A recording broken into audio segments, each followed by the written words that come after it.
NoDQ Galaxy, we are live with the NoDQ.com recap of the post-Wrestlemania Backlash 2022 edition of Raw. Shout out to everybody watching this, whether it's live or on demand. I appreciate your viewership as always. So with that being said, let's get right into the recap of Raw. We kicked off the show with RK Bro. They came to the ring. They talked about losing the 6-man tag team match at Backlash. However, they may have lost the battle, but they will win the war. Randy Orton brought up how the Usos wanted the tag team title unification match, and then it was pulled. And the 6-man match, nothing was on the line. Orton and Riddle vowed to unify the tag team titles. I guess this is still a thing. They said they will be going to SmackDown to get it set up. The Street Profits, though, had something to say. They came down to the ring, talked about how it was a tough loss, but it's going to be them that end up unifying the titles, not RK Bro. And that led to our first match. Montez Ford said they want the smoke, and Riddle responded by saying that RK Bro 420 says that they just smoked their asses. So yes, we got RK Bro 420 as a full-fledged catchphrase now on WWE television. 2022, everybody. DJ Whitey sent in a $10 super chat. Thank you for that. Very much appreciated. Says, what's up, Aaron and the NoDQ Galaxy? Before you get started, Aaron, why in the blue hell did WWE find it important to remind us 27 times that Cody Rhodes versus Austin Theory was at 10 p.m.? Be honest, LOL. Maybe WWE knew people would not watch Raw during the 9 o'clock hour because of Better Call Saul, and they wanted to make sure people knew that once Saul was over, you could tune over to Raw and watch Cody Rhodes go after the U.S. title. And the Raw viewership tends to drop in the third hour. Maybe WWE felt like they wanted to peak at that 10 o'clock quarter hour. Only thing I can think of. Anyways, we'll get to Cody Rhodes versus Austin Theory for the U.S. title in just a few moments here. We had the tag team title match. Pretty standard match with these guys. Ford and Riddle traded some near falls in the early minutes. Ford did his big dive to the outside. Typical RK Bro match where Riddle was the one that was being worked over. Randy Orton eventually got the hot tag. He could not hit the RKO, though, on Dawkins. So Riddle tagged back in, and then Riddle went for a springboard dive to the outside. He accidentally hit his partner, Randy Orton.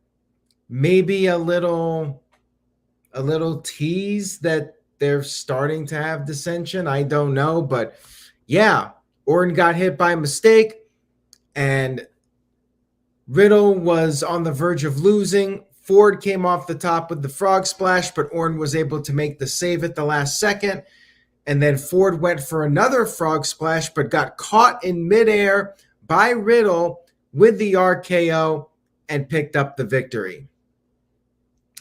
Good match here. Good match. And I liked the little miscommunication between Orton and Riddle because I felt like other than that moment, we were really never going to see new tag team champions crowned. But when that moment happened, it created a little bit of doubt that maybe the Profits could pull it off and win the tag team titles. But RK Bro pick up the win, and now they're going to SmackDown. So here we go again. I guess we're going to get the tag team title unification match. Maybe not. Who knows at this point? but I'm starting to not care about it. Like, if they were going to do it, they should have just done it. Anyways, Austin Theory was interviewed on the stage, and not just on the stage, but the old WWF style where they had a platform and the camera was facing the live crowd, and Austin Theory was being interviewed with his back to the crowd. Very similar to how the interviews were done back in the 80s and early 90s in the WWE. I like that they brought this back. I was always a fan of it, and it's a cool visual. I'm glad they're changing it up. So thumbs up for this. As good old JM Jeff Meacham says, the Craig DeGeorge stage making a return. Pretty much. I love it. Total throwback to late 80s and early 90s WWF. So anyways, pretty standard promo here from Theory. Said he's great. He's barely scratching the surface, and he doesn't give a damn about Cody Rhodes or the past. It's all about the future, and the future is him. The future looks good. We had the Judgment Day. I guess they are the Judgment Day. And by the way, they're spelled like the Judgment Day pay-per-view. So it's Judgment without the E, basically. The Judgment Day. Will we get the Judgment Day versus the New Day at Survivor Series? Hopefully Big E will be able to return at some point, but that would be a match, I suppose, to do at Survivor Series if Big E was back in time, but we'll see what happens. Anyways, Edge cut this typical heel promo, tired of being sheep like the people, said he's bigger than the Hall of Fame, and talked about having surgery on every part of his body. People did not care about him. They're all a bunch of keyboard warriors. And I'm here thinking Edge is kind of dropping truth bombs. I mean, they do care about him, but the whole keyboard warriors, I mean, Edge is not wrong in that regard. So anyways, Rhea Ripley talked about joining the Judgment Day and said that it was the easiest decision of her life. She got tired of signing autographs and seeing them be sold on eBay the very next day. I could have sworn I heard somebody else cut this same exact promo talking about how they would sign autographs and then those autographs would go on eBay. Maybe somebody can help me out here, but I feel like somebody fairly recently used that same line. Anyways, Rhea Ripley said that she's done being used. She has unfinished business with Liv Morgan, and she is going to give Liv a reason to cry when she destroys her. We had Edge continue to talk about Rhea Ripley and said that he was the reason they broke up. He got to Rhea Ripley and talked some sense into her, said he saw the wasted domination, and said his movement is not done, which I presume means we will be getting more members of this faction. And by the way, I forgot to mention, Edge does have a new hairstyle. He cut his hair just like he did in 2013, I believe, or maybe 2012, whenever he was inducted into the Hall of Fame. I think it was 2012. So Edge has short hair again. And Liv Morgan arrived. We had a match. Rhea Ripley dominated it, hit a big boot, but then she got a little bit arrogant. She went for a pin with 1 foot on Liv Morgan. That did not work out. Morgan avoided the riptide and picked up some momentum, but it did not last. Rhea Ripley put on her new submission hold, got the victory. I was going to say 1, 2, 3, but it was a submission. Got the tap out victory was what I was going for. And then afterwards, Edge and Priest got into the ring. Edge nodded at Rhea, and Rhea continued the assault, continuing the beatdown on Liv Morgan post-match. Darren says, where does Liv go from here? Maybe next week she wins another 6-woman tag team match, wins one, loses one. I don't know. Anyways, we had Finn Balor show up for a match with Damian Priest. However, he was not alone. He had the phenomenal one, AJ Styles, with him. And we had Priest versus Balor. Priest had the early advantage. Balor did pick up some momentum, hit the sling blade, and then sent Priest to the outside of the ring. But then Rhea Ripley stood in the way as Balor was going to go for a dive. Rhea Ripley protected her teammate. And then out of nowhere, Edge came in for a DQ. DQ, remember this for later. Edge spearing Balor, causing a DQ. Then Styles got in the ring. And then Rhea Ripley got in the ring and taunted AJ Styles. And that allowed Edge and Priest to get the upper hand. So I'm not a fan of the DQs, but I like how Rhea Ripley is getting involved. And, you know, AJ Styles conflicted, doesn't want to hit a woman. And then he gets beat down. So good stuff here. I like I like what's going on with Edge's faction, and hopefully we do get more people. He did tease it. Moving on here, we had a backstage segment with the Alpha Academy and Kevin Owens, and Gable talked about how they got DNA from a solo cup that Ezekiel was drinking, and that DNA is being tested. And next week, they are going to have the evidence that Ezekiel is in fact Elias. And then Kevin Owens said that he had a special guest. He said that he has his older brother, Ken Owens, to go one-on-one in a match against Elias, as he called him. We'll get to that in just a few moments. Next up, we had the VIP Lounge with MVP and Omos. MVP talked about how the people need to show respect to the man that beat Lashley at WrestleMania Backlash. MVP once again talked about how he made Lashley almighty, yada, yada, yada. Lashley's ego got too big, had to go to WrestleMania by himself, blah, blah, blah. Cedric the Entertainer showed up and once again wanted to join up with MVP and Omos. MVP wasn't really thrilled about this. Then Lashley showed up. Lashley beat down the security that MVP had out there for the MVP Lounge. And then Cedric the Entertainer tried to take out Lashley. He was unsuccessful. Lashley got in the ring, clotheslined Omos over the top rope. Omos landed on his feet, by the way. And then Cedric Alexander got back in the ring, and Lashley applied the Hurt Lock to one Cedric the Entertainer. And then later on, in a backstage interview, Bobby Lashley challenged Omos to a steel cage match on next week's Raw. I got scared for a minute when they showed Lashley and it looked like there was a cage behind him. I'm like, surely they're not going to be doing a Hell in a Cell match with these guys. Like, that would be absolutely insane.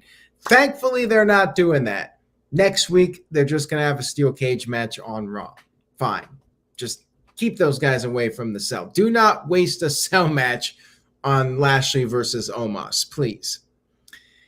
So backstage, we had Adam Pearce with Sonya Deville, and Sonya Deville wanted to know who her opponent was, and Adam Pearce was not telling her.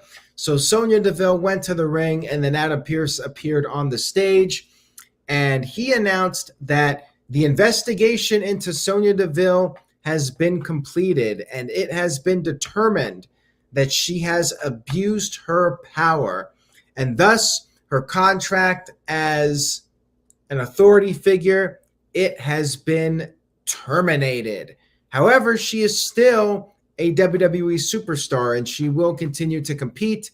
And then Adam Pearce introduced her opponent, the returning Alexa Bliss. First time since Elimination Chamber. She still had Lily the doll, but she kind of felt more like the old Alexa Bliss.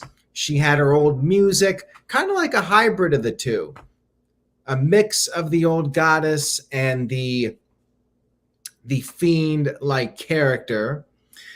Anyways, this was a very quick match. Alexa made short work of Sonya Deville, hit the DDT, twisted Bliss. Match went like a minute. So yeah, I guess Sonya Deville was just so upset that she couldn't even focus and concentrate, and Alexa Bliss made short work of her. Alexa Bliss looked really happy to be back, and I'm glad she's got her own music again. And as far as Lily goes, I guess they got to sell those Lily dolls. Like, you can't get rid of Lily if people are buying the Lily dolls. So that's that, I suppose. DJW sent in a $2 super chat, says, delete Lily, damn it. Delete, delete, delete. They got to make money, and people are buying those Lily dolls, so it is what it is. I do not know what else to say about that one. At least she's got her old music, and I feel like they've kind of gotten rid of the whole supernatural aspect to her character. So in that sense, I think it's good. Maybe we could call her the Funhouse Goddess Bliss. We had Ezekiel versus the older brother of Kevin Owens, Ken Owens. Ken Owens, gray hair. He's got a gray beard as well. And he got in the ring and cut a promo, said that the people really don't believe that Ezekiel is Elias's younger brother. And he asked the fans for a show of hands if they believed it, and they all raised their hands. And Ken got very mad about this, said that they're either idiots or liars. And he said that Zeke is the biggest liar of them all. And meanwhile, Ezekiel was convinced that Kevin Owens was Ken Owens. They're two different people, I should say. He was convinced that Ken Owens, that guy in the ring, was the older brother of Kevin Owens. So then Ken took off the wig, shocker, revealed that it was Kevin Owens, and he got really upset. He attacked Ezekiel, but Ezekiel fought back. However, we had the Alpha Academy run down, and they beat the crap out of Zeke 3-on-1, and Kevin Owens finished him off with a stunner. And next week, I guess we get the results of the DNA test. I'm still wondering if they're going to do like the split screen or do something to get Elias and Ezekiel on camera together. Why not just bring back Damian Sandow and make him the new Elias? They should totally do that. Even though we would know it's not Elias, we know it's Damian Sandow. They should totally bring him in and have him be Elias. It would be funny. Like, that's a good way to bring back Damian Sandow, in my opinion. Have him be the new Elias, kind of like the new Diesel, the new Razor. That would be fun. I think they should totally do that. Maybe they will. So anyways, moving on here. We had Asuka backstage with Becky Lynch arguing because Asuka was getting a championship contenders match against Bianca Belair. Becky Lynch was not happy about this, but then Adam Pearce said that Asuka actually has to beat the champion to get an opportunity, and said that Asuka is, after all, a former champion.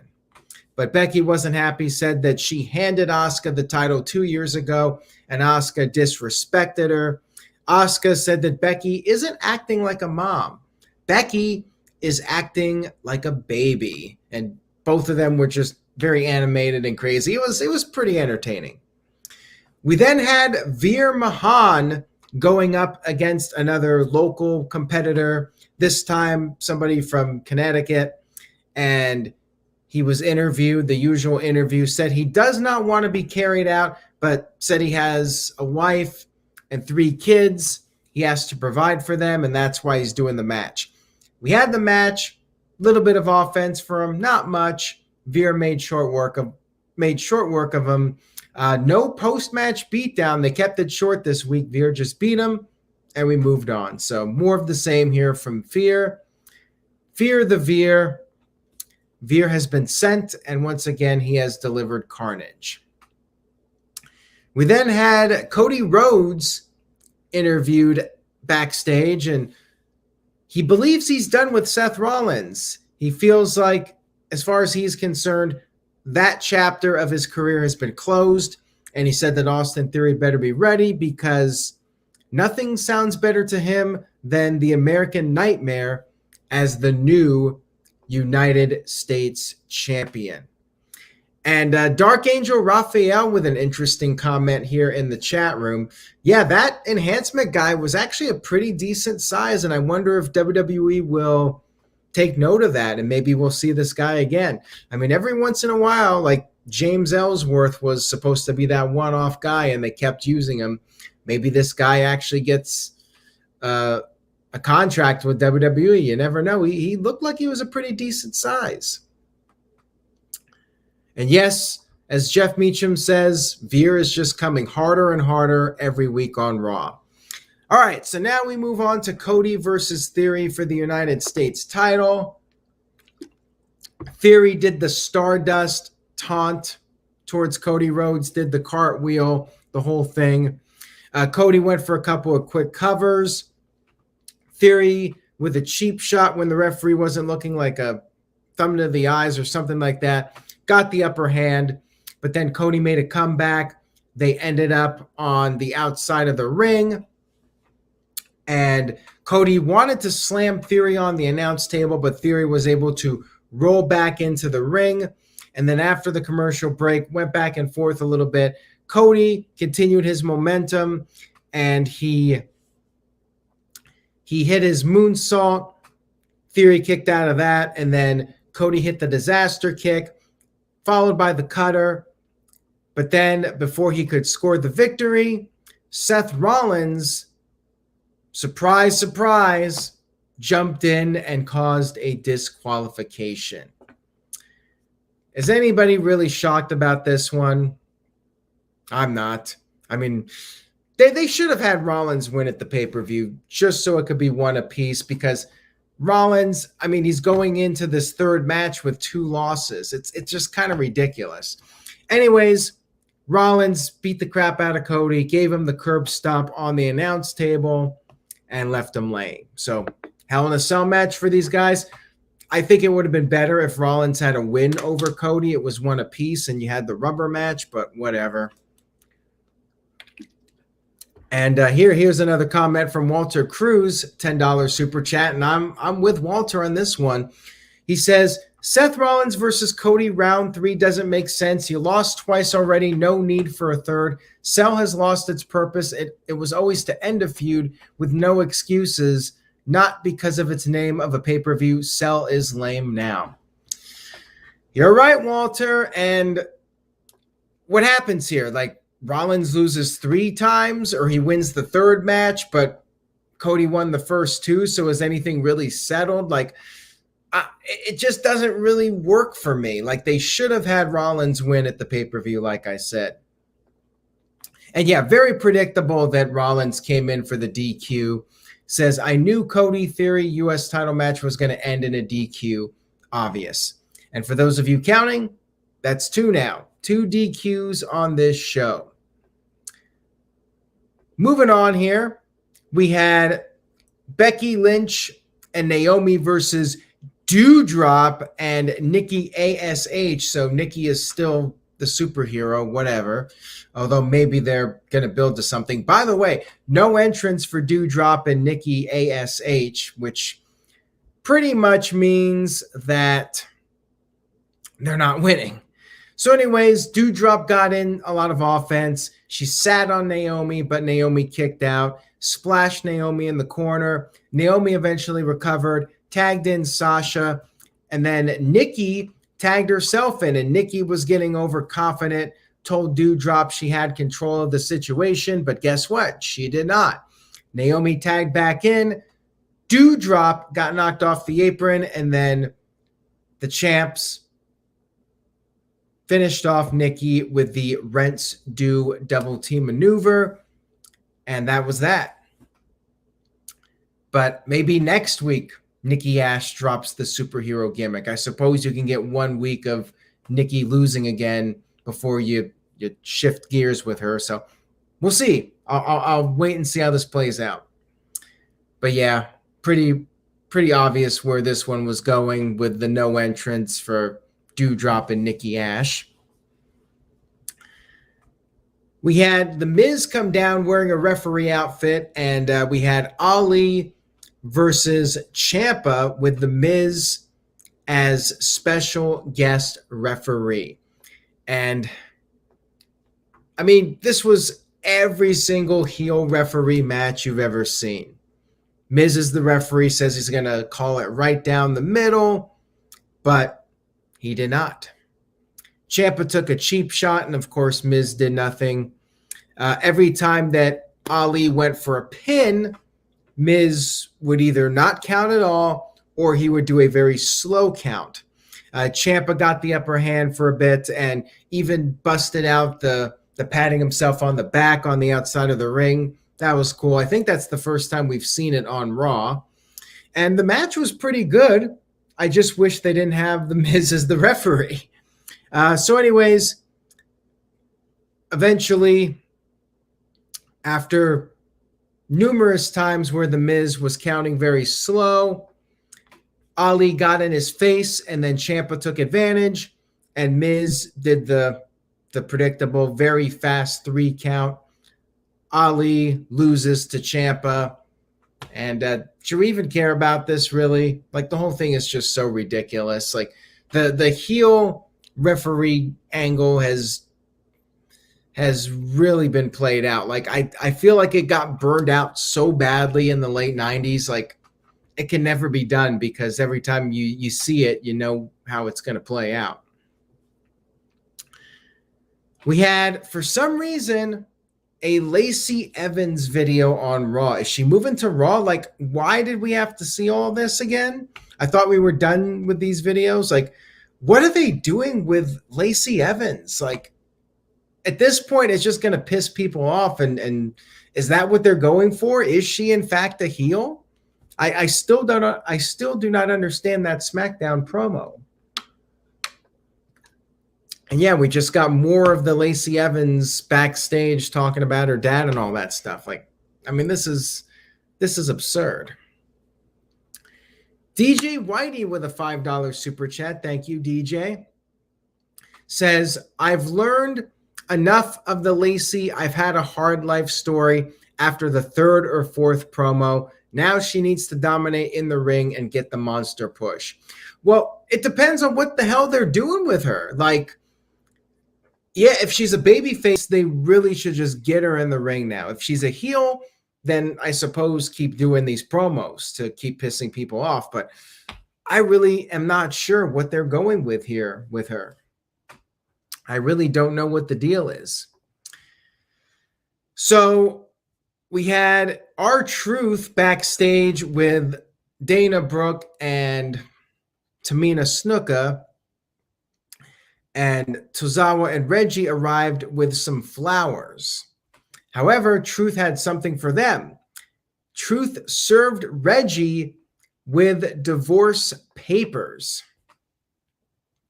And Tozawa, figuring out that if he doesn't get served, he doesn't have to get divorced. So he ran away, and Truth ran after him. I guess this is better than the 24/7 rolling up people usual crap. So this was all right, whatever. You know, comic relief, all good. Then we had the main event of the evening, Asuka versus Bianca Belair, the Raw Women's Champion, in a contenders match. Becky Lynch came out on commentary. You know what this means. If you've watched Raw for 6 months, you know how this goes. She was doing her usual ranting and raving. And then as soon as Bianca started gaining some momentum. Becky, of course, grabbed Bianca, caused the disqualification, third one on the show, threw Bianca into the steel steps, and then got in the ring and beat the crap out of Asuka. Triple threat match, maybe? Feels like that's where this is going. Whatever. And that was Raw. That was the end of the show. Becky Lynch had her usual ridiculous outfit on. Like, I feel Rollins pulls it off so much more. Like, with Rollins, I feel like he makes it work. With Becky, it's just not clicking for me. I think they're both trying to go for the same idea, but I feel like Rollins pulls it off so much better. And, you know, to be fair, not everything Rollins has done has been a hit. The whole Monday Night Messiah thing was pretty much a dud, and he had to change it up and go in a different direction. And I think that's what Becky needs at this point. Like, Becky doing the Seth Rollins thing with the outfits, not cutting it for me. Becky needs something else. Like, it's really ruining her character. I agree with Mo Camera on this one. Like, this current Becky gimmick, it's terrible. And I'm not feeling it. Rollins is doing it so much better. I mean, they're basically clones of each other. So that was Raw, everybody. Show was not too good this week, in my opinion. Like, too many DQs. Like, I don't mind a DQ on TV if it's advancing a story. But you did 3 DQs on this show. And they were all lame, in my opinion. So, yeah, I wasn't the biggest fan. I think maybe my favorite thing, I liked the opening match, Street Profits and RK Bro. I did like that match. So I would recommend that match. The Kevin Owens stuff was entertaining as usual. Everything else was either forgettable or just lame. The referee stuff with The Miz was not too good. All in all, I'm going to give the show a C. It was okay. Run of the mill. A few moments shined. You had a balance of some good with some not some good. So just flat C for this show. Pretty weak. Nothing to really write home about. Oh, Alexa Bliss is back, and they jobbed out Sonya Deville. But hey, Alexa's back. She seems happy to be there. So I guess I'm happy about that. I would probably not recommend the show. Like, watch the Kevin Owens stuff, maybe watch Alexa's return, and maybe the RK Bro stuff. But overall, probably not a show that I would recommend going out of your way to watch. And that's that, everybody. That's all I have to say for Raw this week. I hope you guys enjoyed the video. If you did, please give it a thumbs up. Tell a friend. Spread the word. DJ Whitey sent in a $5 super chat. I appreciate it. Says, WWE missed the boat by not cutting off Bianca's ponytail. The heat from that would have gave her a little resurgence. Again, I agree with you on that. Like, I'm agreeing with you on a lot. I think that was definitely a missed opportunity. I mean, somebody could always do it. I could see that happening at some point where somebody cuts off her hair. They could have done a hair versus hair match. That might have been entertaining. And then Becky could have changed up her character a little bit. But yeah, the Becky stuff, I'm just not vibing with. So anyways, guys, thank you so much for tuning in. It is very much appreciated as always. Head over to NoDQ.com for the latest updates. And on that note, I will see you guys next time. Remember, say yes to NoDQ.com. Take care, everybody. Enjoy your week.